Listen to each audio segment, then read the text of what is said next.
Welcome everybody to the Assuminati podcast. Yeah, thanks for joining us. Yeah, welcome back. Woo-hoo! All right, we'd like to thank everybody for listening to last week's episode on the big games ads, the Super Bowl commercials. It was super exciting. That was a lot of fun. Revisiting these targeted ads that we get to see nonstop for the rest of the year. Yeah, it seems like they're everywhere now. Some of them they've kind of grown on me. The others, no. Try again next year. Go get you some mayo. That's right. Some crypto.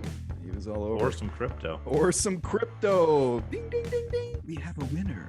Yeah. Which is what we are tackling this week. Remember to check us out on Spotify, Apple, Google, Amazon, YouTube, anywhere you can find podcasts. We're there. Like us and subscribe. We're there. Smash that like button. There we go. Mm-hmm. There we go. I think it's right here. Or subscribe.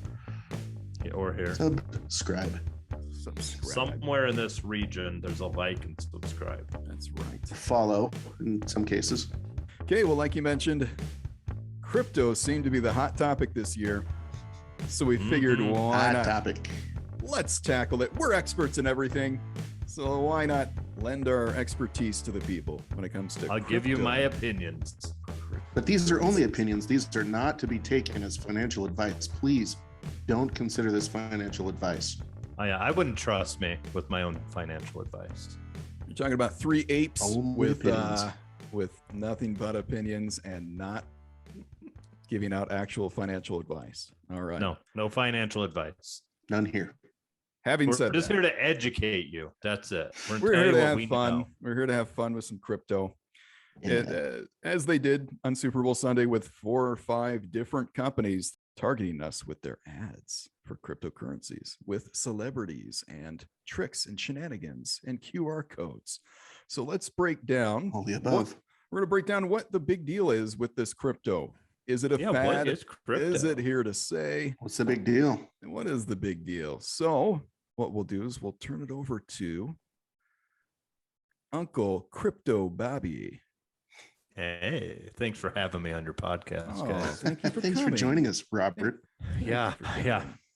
All right, well, let's talk about crypto. So if you're like most people in our audience, or just general people, you may not know what crypto is. And so that's why you're here. You want to learn, and I'm here to tell you what it is. So cryptocurrency, it sounds big, it sounds scary, but what it really is just a form of currency.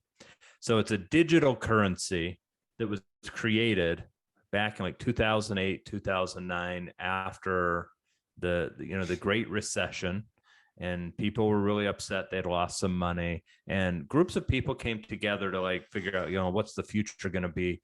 And you may have heard reference of some dude. His name was Satoshi Nakamoto. What'd you call me?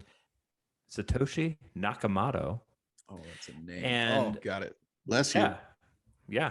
So Satoshi may be an individual. He may be a group of people, or he may not exist at all. We don't know. He wrote a paper. It's 9 pages long, so it's not like super in depth, but basically it outlines. I don't know if it's a he or a she either. So like, do I refer to it as an it? I don't know. There's a lot of debate around this, and you could really fall down a rabbit hole on who or what Satoshi Nakamoto is, but laid out this future currency. So I'm not going to like recite the 9 pages to you. If you want, you can find it out there on the Google. Just be careful, because it took me a while to find the right white paper, because there was a lot of websites that advertised to have it, and they just want you to sign up for something. Sure, find the real one. Sounds suspicious to me. Yeah, you gotta be careful. But you can find it on bitcoin.org. That's the source. Well, it's got a .org. It must be trustworthy. Okay. Yeah, it's an Absolutely. organization. Everybody knows. Yeah. So cryptocurrency is a digital currency. So if you think about, throughout time, like you're familiar with the dollar, familiar with gold, way back in time, they might have traded things like throwing rocks at people. I don't really know. But what gives currency value? So Matt, if I was to give you $1 what would make that valuable to you? Well, Robert, I believe it would be whatever I could get for that dollar. Yeah. So, maybe that dollar's worth it to you because you can go to Brandon and you could give him that dollar and he's like, well, I want the dollar, but I'll give you, my iPhone, whatever. And so currency deal, Brandon. is worth as much as you can get out of it. So, you want an iPhone 7? Is that might be $1? Maybe it's for $1, $1. All right, cool. At the rate inflation's going, $1 is probably what it's worth.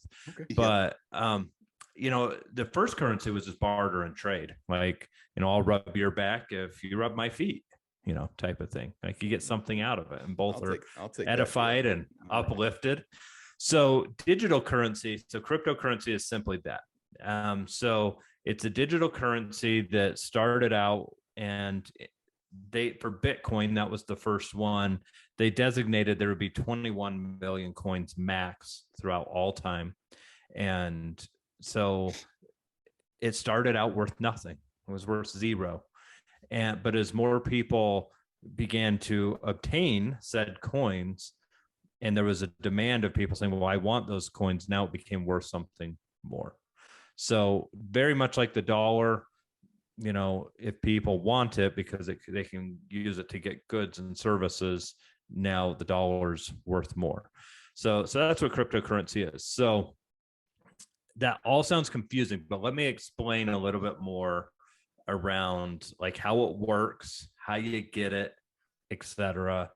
So it sits on something you may have heard a term called the blockchain. The what? The blockchain, which sounds super intimidating. So the blockchain is simply, how many of you have ever just used, Microsoft Excel as a ledger? Too many times. I have. Yeah. I've spent so much time in Excel that I've been referred to as an Excel wizard, which I don't have a cap, but I've been called the Excel wizard. Can confirm. Yeah. So Excel is just basically has a row, many rows, millions of rows.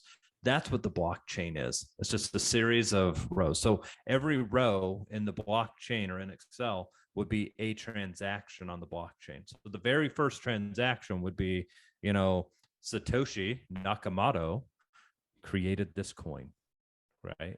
He now owns it.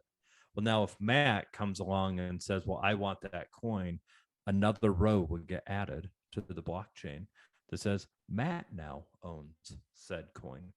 And every transaction that has happened from the very first coin to now, there's a new row on this ledger. So that's all it is. It's just it's like your checking account ledger that shows every transaction that has happened. So that's the blockchain. And why did this become a thing? Did we talk about that? Yeah. So I don't think I dove into it too much. Do you want to hit on that, Matt? Yeah, I think so. Back in 2008, when we had the financial collapse here in the States, I think it was Lehman Brothers. About 2 weeks after that, that's when Nakamoto came up with, am I saying that right? Nakamoto? Yeah, Nakamoto. I said it wrong before, but that's when he came up with this whole idea. People had lost confidence in a centralized bank per se. And so that's what kind of bore this new idea of having a decentralized location for a ledger. Yeah. So when you talk about decentralized, like a traditional bank, it's in one location, right? And that's where they keep all their records. And if somebody broke into that bank and took the big ledger, like they wouldn't know who the money belonged to. That could be a problem. Right. The blockchain, that register is basically saved on every single computer connected to the blockchain network, and they all have a copy of it. So every transaction is getting backed up everywhere. So if Brandon, our hacker friend here, wanted to go and hack into the blockchain and change it, he would effectively have to break into every single computer at the same time to change the transactions, but not just change one transaction. He'd have to change every transaction back to a certain point and then every transaction subsequent following that. So it's basically impossible to hack the blockchain. Right. It's got So some checks and balances all throughout. I think so too, definitely has some people really security like to the anonymity behind it, right? People can make anonymous transactions, Mhm. whereas with the bank, you have to go in and sign your whole life away, right? When you want to take a loan out or when you want to make any kind of transaction, you have to verify your identity, all of those things. The internet provides a little bit of anonymity along with that. Mhm. So people, I think that was another attractive feature of the blockchain Yeah. Bitcoin. And That's also why everybody can go and audit those transactions. Anybody who has Right. access to the ledger. That's Yeah. pretty neat. That's something that does not happen in the current banking system. You can't just go audit Bank of America. It doesn't Right. work like Puts the that. control back in the hands of the people. Yeah. Power to the people, baby. Yeah, and it's not controlled by any government. It's literally like anybody could connect to this blockchain and create value. So the question is, how do you get a Bitcoin? So the original way was you had to mine it. So Brandon, have you got your mining tools? Got your shovel? Put on your hard hat. There's gold in them there hills. Uh-huh. Yep. It's kind of like that, only not so much, less dirty. But the mining is like, I didn't really understand what the mining was originally. So I had to go look it up and read into it because it was really confusing to me, like what mining was. And they're like, it takes so much energy. I'm totally with you. Yeah. So I looked into it, and what it is essentially mining is computers that are going and doing that auditing and the calculations on the ledger. So every single transaction that is done. So if I was to go and, trade some Bitcoin with Matt, that will add a transaction to the ledger. But every time you do a transaction, they have to go back and recalculate every transaction from the very first transaction. And every single computer on the blockchain is essentially going and redoing that calculation to audit that, yep, this is it. And then every one of those computers is applying that update to the ledger at the same time. So mining is simply going through and redoing that calculation.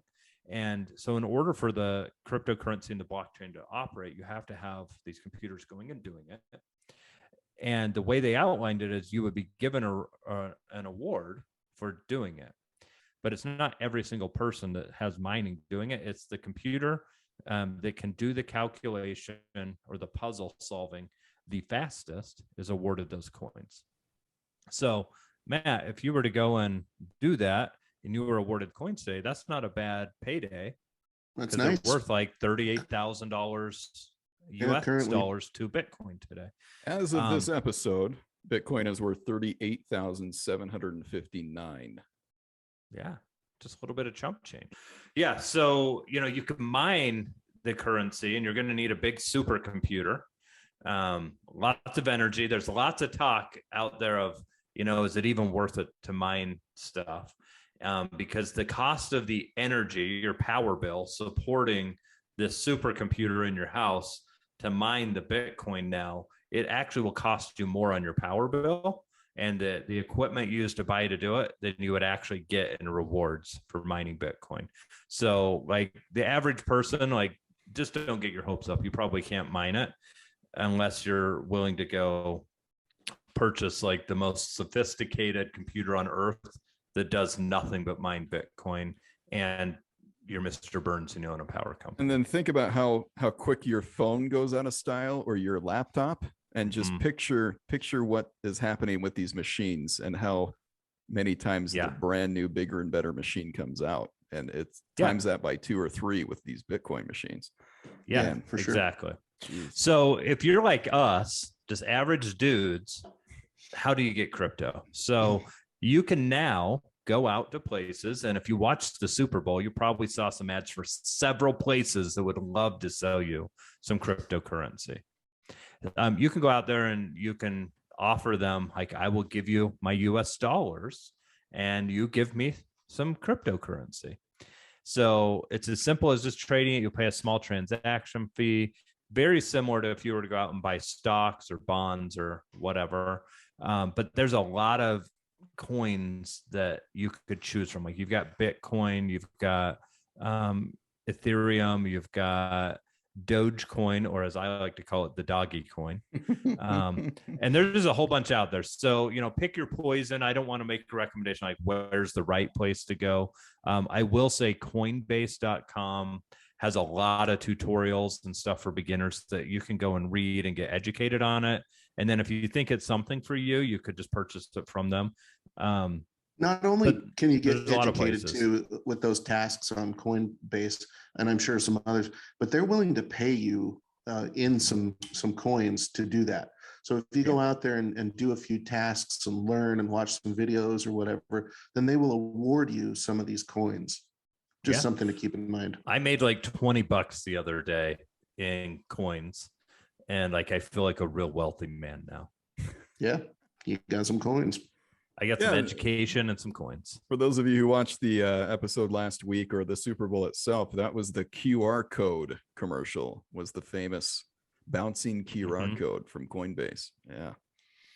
Yeah, they executed well on that. So so should you buy cryptocurrency? That's up to you, but hopefully some of these basics we gave you, like this was definitely the Crypto for Dummies episode.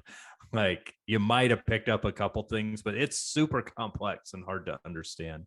So hopefully the explanation was somewhat helpful. No, it was good. Virtual currency, right? It's just a virtual currency, which is the way the world was headed anyway, right? How many of you hold on to the almighty dollar? Maybe sometimes, right? Really, everything's just swiping cards, Venmoing, PayPal. A lot of people are worried about the dollar losing value too. So there's that to consider. Here's the thing. That's actually a real thing that's happening. And you hear the keyword of inflation. That's super real. So your buying power on the dollar 2 years ago was more than it is today. And, we could do a whole episode diatribe of inflation, but inflation is caused because you're adding more dollars to the out in the world, which, governments do that. Now that same dollar you have can buy less goods because there's more dollars out there. So if, Brandon has $100 and Matt has $100, and then I decide I'm just going to print out a whole bunch more, and now I have $1 million. Well, I can go and buy a lot of stuff, but that means the people are going to want to charge more because there's a bigger demand, right? So now the dollar's worth less. So, inflation in the US the last year's been a little over 7% in the last year. So that means your buying power is 7% less. Yikes. Right. So when it comes to why cryptocurrency, we know what it is, and that's kind of the why. Once you understand the what. Bitcoin, for example, let's use that. That's the king, the queen of the crypto world. It was the original. It's what everything else copies. And if you pay attention to trends and lines and stock market type programs, you see that all these other cryptocurrencies follow Bitcoin and their path. So let's talk Bitcoin as an example here. For anybody who watches like CNBC, Fox Business, any of these channels, cryptocurrency, specifically Bitcoin, often comes up when they discuss gold, which is interesting. They compare Bitcoin to gold, not necessarily other currencies. And that's because there's a set supply and people are hedging against what Uncle Bobby said earlier, inflation in many cases, the devaluation of the dollar. When you think that dollar no longer has as much value as it used to, you look for ways to hedge your bets or to make up your losses, diversify your portfolio. Gold is typically where people would do that, or investors or hedge fund experts. Well, originally the dollar was on the gold standard, and so there was only as many dollars as there was gold. You're That's exactly no longer right. the case. No longer. Now we can just print money whenever we want, and if you're really good at operating printers, you could make your own dollar bills. Right. So what we're dealing with here is virtual gold, many people call it. There's a set supply. People have assigned value to this. just like Yeah, the gold. more Sure. people that want these Bitcoins, that it's going to raise the value. And that's how the stock market works too. Exactly right. But if people decide, I don't really want it, I think it's too risky, then the value is going to drop, which is what we've been seeing with Bitcoin. It goes up, it goes down. Who knows where it's at any given hour of the day? So I think And that's one of the therein lies the conspiracy, right? Because you can have some people that can make a big deal out of the Bitcoin or the cryptocurrencies to kind of create a fire or create some need for this thing, right? So as long as there's a need or you see that there's value in it, then there's value in it. Yeah, as long as people are talking about it, like Elon, he puts something out on Twitter and it goes up, or he says, I'm going to sell it all, and it starts dropping. Right. So many Right. have accused him of manipulation in both Bitcoin and Dogecoin. He is a big fan of both. He has accepted both as payments in some form or fashion. He happens to also own a lot of both.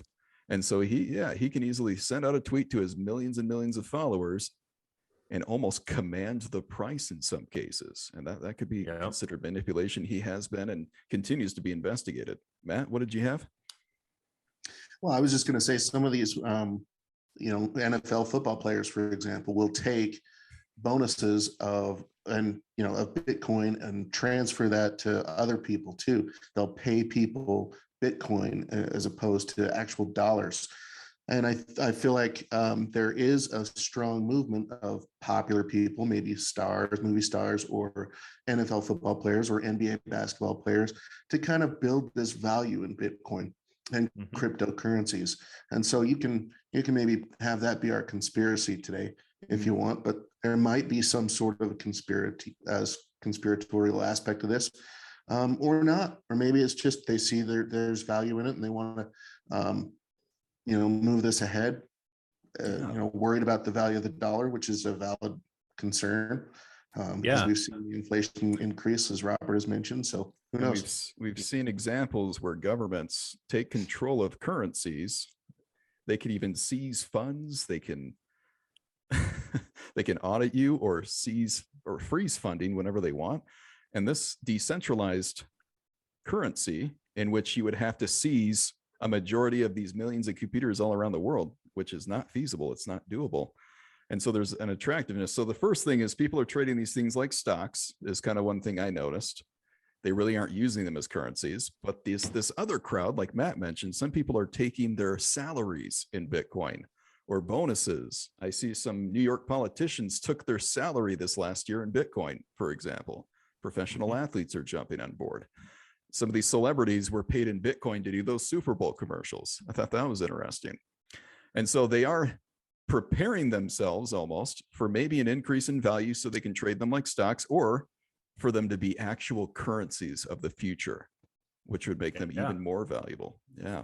Yeah. So I think that's a really important point you bring up, Brandon, because the original intent of cryptocurrency was not to be a new stock market investment strategy. It's meant to be transactional in a way that you can transfer money from one person to another with very low transaction fees and very secure, because we're really lucky in the United States and in a lot of civilized countries where we can easily have money protected in a bank, we can transfer it, but there's a lot of people in countries that they don't have access to a banking system that can be trusted. And so this cryptocurrency, anybody who has a smartphone, and actually the statistics are there's more people in the world with a smartphone than people who have access to banking products. So if you have a smartphone, anybody with a smartphone can trade cryptocurrency, gets the QR code, and I could give you value, and it's secure. Someone can't just steal that from me. They could steal my smartphone, but as long as I've protected my passwords and stuff, that's mine. That's the key to the safety of like a Bitcoin. They can't hack the blockchain, but they would have to hack your Coinbase account. They would have to hack your wallet, your crypto wallet, so to speak. And that does happen. That's fairly common. But so is hacking bank accounts in general. That's tale as old as time, right? Yeah. Yeah, so that's interesting. So it's being traded as an actual commodity, an actual Yeah. So stock. if anybody is familiar like with Venmo, though, I think that's a Yeah. perfect way. Venmo is not Yeah. cryptocurrency, but the way we've become very accustomed to just transferring money through Venmo. Yeah. That's how cryptocurrencies can transfer. Yeah, absolutely. That quickly and efficiently, small fees here and there for certain types of transactions, depending on the coin that you're using. And then there's the potential for them to be actual currencies of the future, which I thought was really interesting. If you're paying attention to what Facebook and some of these other technology companies are doing with the metaverse, this virtual world that they're building, these cryptocurrencies could have a lot to do with how we live within those virtual worlds, how we exchange goods and purchase goods in this virtual world. Which that metaverse is super creepy, and we're It'll be gonna have to do a interesting. whole episode on that. And that's right around the corner. Right around the corner. That thing's going to be built out, and who knows what'll Nothing happen. creepy about that. Who knows what'll happen Yeah. in there. And then you mentioned the thousands and thousands of different coins that there are that exist out there. There's Thousands. a lot. New ones are created every day. There's Go ahead. some legit ones, but I just say, we're saying a lot. This isn't financial advice, but beware of what you're doing out there, because there are a lot of fraudulent actors out there who would be willing to defraud you. So, just be careful. Yeah, and a lot of them are clones or forks or breakoffs of Bitcoin. Like Litecoin is just kind of Bitcoin with an improved algorithm, so to speak. Mm-hmm. And then you got the Dogecoin, which was created as a joke, but now has taken hold. That is currently worth 12 cents as of this recording. 12 cents per Dogecoin. Yeah. Litecoin sitting at $103 per coin. Ethereum is a super popular one where we won't go into that too much, where people can actually have digital contracts and exchanges and storage. And anyway, they can process all of that through Ethereum, and there's certain coins that are assigned to that. That could be its own episode by itself. Mm-hmm. That's the second or third most popular cryptocurrency in the world. Yeah, there's so many thousands, and you're exactly right, Robert. You got to be careful.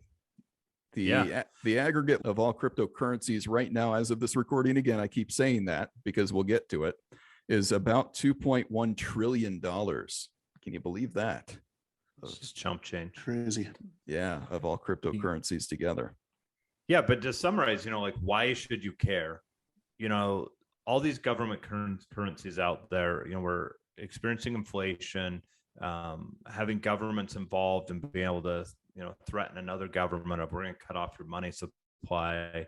There's a lot of stuff going on with Ukraine and Russia right now, and talk about how like they're going to be cut off from the financial system, but they're like, haha, joke's on you. We have crypto. So we're not cut off. So like that's one reason you should care. But also like crypto could be the thing that, not to say like that unites us as a world, but it could be a common currency to where you can trade money anywhere across the globe. It's a one world currency. Yeah, I don't think we're there yet, but one of these coins or different cryptocurrencies is going to come out as the ultimate winner. And who knows which one that's going to be. And since it's digital, pretty soon they can just tattoo that on your arm or something. There you go. For example, and There maybe you could just use that to trade. Yeah. Tinfoil hat when I need it. That is, but you see the Or you signs can of it, implant Matt. it. Matt, Yeah, I know, Matt's right? not talking complete craziness here. There's signs that are pointing to some of these things, and Yeah. golly, go read some books from back in the day. They're predicting some of this as well. And Robert, you mentioned the heartbreaking events that are happening. We're at the end of February in 2022 here when Russia has invaded Ukraine, and you see these long lines of people at the ATMs, and the ATMs are failing as people are scrambling to get something that is valuable. At least they think it holds value, so that they can survive as they become these refugees of this super sad thing that we're watching. Yeah, and crypto could solve situations like that if more people assign value to crypto. I think there's some value there. But I think a lot of it, and this is something we should talk about, is what can you do with cryptocurrency right now? Are we talking about what today? You can do? What in the heck what can you do today with it? If I have a Bitcoin, what can I do with it? Well, okay. So in researching this, we all watched a documentary about cryptocurrency, right? And I think if you guys remember, there was a coffee shop owner in there that was taking cryptocurrency as form of a payment. So I think that some of that is still in its infancy. So you'll find businesses that are willing to take cryptocurrency in trade for something, a good or service or whatever. And I think that you'll eventually start to see a little bit more of that as we go. So right now, maybe that's not so much, and it's just kind of beginning. But eventually, I think you'll see a lot of people, a lot of storefronts, a lot of online businesses, that kind of thing, start to accept some cryptocurrency as form of payment for things. So there's that.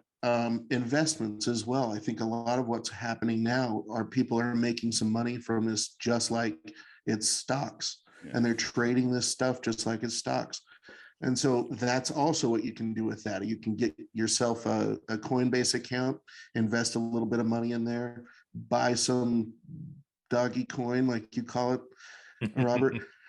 And, if that value increases for the next week or two or whatever, and you double your money, you can then transfer that back into the form of a US dollar and use that for whatever you want.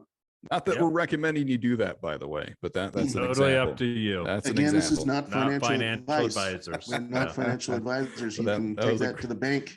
But yeah, so there are some companies that are accepting it. Like there's a story from many years ago about a guy that ordered a pizza.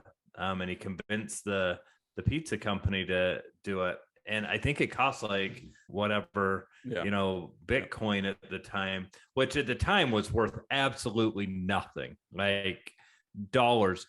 And I just hope that pizza place hung on to those coins. They didn't. Because, they probably are like, what the hell is this, So could be really worth something. So I think in order for crypto to become mainstream, more businesses and people have to be willing to transact on it. But the fact that there was so many Super Bowl commercials about it tells me like the time is ripe. And so people need to be learning about this, whether you're going to get into it or not. Like you should understand it and have an idea, because I think this will be a big part of our lives moving forward. There's a push for it for sure. The powers that be are really wanting to push this forward. So that's where I'm headed with one it. World, If there's currency, there's so much money. One thing we may want to reference is there's actual governments that are trying to discourage this. In some places, it's actually illegal to deal in cryptocurrency. But if you listen to the talking heads of like these big Wall Street firms and stuff like that, they're very much discouraging this movement. And if crypto is big, discouraging it, right? Large banks. Satan. Yeah. No, large banks are discouraging this, right? Because they are. What happens there? They lose their power.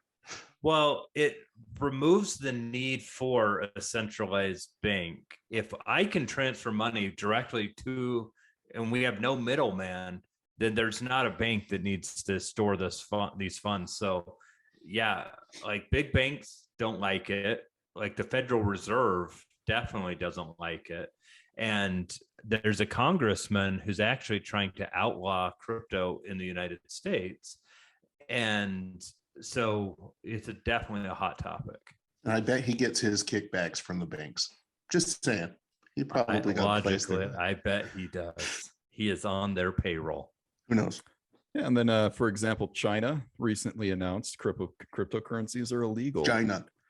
So, to your point here, China said, hey, we're losing out on all of our power, all of our leverage, and we don't like that. Stop dealing with each other. Right. Come back to us. It's illegal now. Yeah. You can't even mine Bitcoin in China, let alone exchange it. It's illegal. It's like we've reverted back to the olden days when we were trading chickens for cows. It's pretty cool. At least the theory, right? Where I can send something directly to you without a middleman. That's well, and all the tariffs and stuff we put on to control other countries to get them to do our way and our bidding. Like if everybody goes crypto, then governments could collapse. And so we're at a point of this is super interesting. It's going to be interesting to see what happens. But there are some governments also embracing cryptocurrency. El Salvador being one of them. This is worth looking up, people. Google El Salvador and what they're doing with Bitcoin. They are as of December 2021, so just a couple months ago, they're the only country in the world to allow Bitcoin as legal tender. So they are jumping into the cryptocurrency realm full head first. It seems like they built and are currently funding a Bitcoin city at the base of a volcano and taking advantage of the geothermal energy necessary to mine Bitcoin. So not only have they funded this city with Bitcoin, it continues to fund itself with mining Bitcoin. And they've found a way to do it with the high costs of energy. And which is also what some people creative. A lot of people have hated that. There's some people that are using their Teslas to mine Bitcoin, and they go park at the Tesla supercharger network that they don't have to pay for, and sit in Netflix, chill, and mine Bitcoin. It's like using the Wi-Fi at McDonald's. Yeah. Hey, if you are brave. Yeah, if it works for you. So I think cryptocurrency is something we should care about. There is limited things you can do with it today. I haven't seen it become mainstream from like a transactional piece, but if you would have asked me about Venmo 3 years ago, I probably wouldn't have thought Venmo would take off. But every comparison. Yeah, every service provider I've had in my home for the last year, and we've done flooring, we've done a bunch of stuff. I've paid almost all of them through Venmo. And so the fact that people have gotten so used to just transacting money they show me the QR code on their phone, I scan it, I can transfer value to them. And that's honestly what crypto is. The only difference is Venmo is I'm transferring US dollars back and forth through the banking system. Crypto is I'm transferring a certain amount of value that I have in my crypto wallet to someone else. That both parties have to agree has value. Mm-hmm. Yeah, so it's interesting stuff. And as of right now, this is February 2022. It is not mainstream, but man, is it in the mainstream eye. I mean, especially since that Super Bowl. We're getting close. We may point to the Super Bowl February 2022 as a pivotal time in our history as humanity, maybe. Yeah. I mean, the Super Bowl is a really cool thing that, lots of people watching it and people are talking about it. But I want to say, like, I've got a friend who back in like 2010, like I had never even heard what cryptocurrency was. And he got into it and bought some or mined some. I don't know how he actually acquired it, but when it was worth like almost nothing, that dude has since now retired. He's younger than me, traveling the world, all because he took a risk and put, some of his money into this, and it grew and it escalated. And, people have been able to do that. Now, can the average individual do it today? Who knows? People are predicting like a coin could be worth $1 million. I don't know whether to believe that or not, but Robert, fortune favors the brave. Yeah, exactly. But that's not advice. That's not financial advice. We're not saying everybody should do it. Advice. But here is something that I picked up on this documentary we watched, and the documentary was really good. Matt recommended it, but it's called Cryptopia, Bitcoin, the Future of the Internet. There was some really good stuff about like the history of it. It goes a lot deeper than we went today, and I can't remember who said it in there, but he basically says, the biggest financial mistake that you could make right now is to own an amount of Bitcoin that you can't afford to lose because it's super risky. You may lose it. But then the thing he points out is the second biggest financial mistake is to not own any, because an unmaterial exposure could change your life. Yeah. All right. So that's it for today's episode of the Assuminati podcast, where we talked about cryptocurrency. Thanks for listening. We hope you enjoyed it. Join us again next week, where we're going to dive into the exciting world of NFTs. Make sure you subscribe to the podcast on iTunes, Spotify, Google Podcasts, or anywhere else that you may listen to podcasts. Share with your friends and family, like us on Facebook, comment what you thought of today's episode. But until next week, have a great one. Bye. Have a great one. Ciao.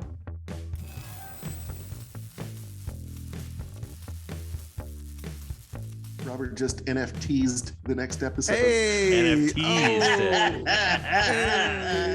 Oh. Mhm. Cleaning your glasses. Yeah, they're a little foggy. Okay. I should put in my contacts so you guys can see my true beauty, but Yeah. You see your true colors shining through. Ooh. All I'll say is I like the doggy coin the best because it has the best- Dogecoin? It's doggy coin. Dogecoin? It's doggy coin. It's Doge. I think it's He Doge. named it after his dog. Welcome, welcome, welcome, everybody. Let me do it again. With the whack-em. Hey, you messed that up. Whack-em, waka, waka, waka, waka. Waka waka waka. Someone Take does- someone doesn't want us- 357. Someone does We not should want us get to do one of this. those little boards with the little thingy. Like, take 4 million. Yeah. Oh, my lights went out again. Hold on a second. Welcome to Crypto After Dark. Crypto After Dark. Cryptography. Yeah. All right, there we go. Let there be light.